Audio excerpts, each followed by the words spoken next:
Top quality और consistent performance के लिए सिर्फ सिल्वर पंप नाम याद रखना। મારામારીની ઘટના સામે આવી ધૂળેટીની ઉજવણી દરમિયાન છૂટા હાથની મારામારી થઈ ગઈ।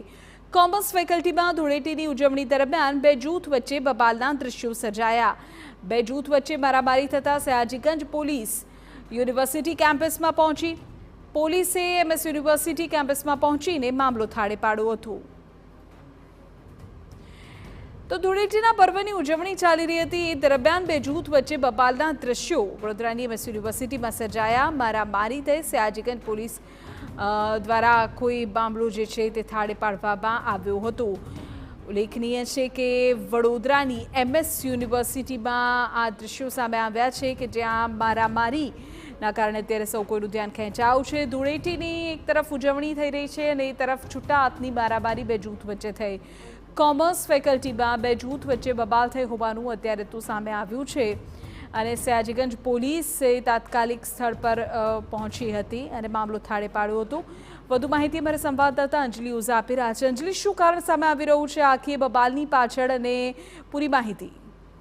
બિલકુલ, એમએસ યુનિવર્સિટી તે અભ્યાસ માટે વિશ્વ વિખ્યાત છે, પરંતુ જે રીતે છેલ્લા ઘણા સમયથી મારામારી સહિતની ઘટનાઓ સામે આવી રહી છે, ક્યાંક એમએસ યુનિવર્સિટીનું તંત્ર અને ત્યાંનું જે વાતાવરણ છે તે દોરડાઈ રહ્યું હોય તેવું ચોક્કસથી લાગી રહ્યું છે।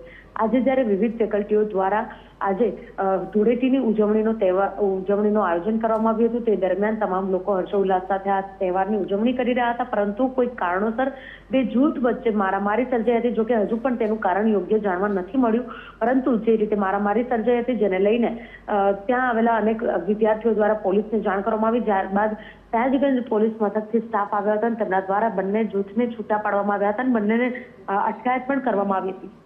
મહત્વનું છે કે જ્યારે વિદ્યાનું ધામ હોય ત્યાં આગળ અભ્યાસિકીય પ્રવૃત્તિઓ થતી હોય છે, આ પ્રકારે તહેવારોની ઉજવણી થતી હોય છે। ચાલુ તહેવારની ઉજવણી દરમિયાન કોઈક વિષયને લઈને જ્યારે મારામારી થઈ રહી છે ત્યારે હવે સમગ્ર મામલાને તપાસ કરવા માટે સયાજીગંજ પોલીસ સ્ટેશનના અધિકારીઓ દ્વારા તપાસ શરૂ કરવામાં આવી।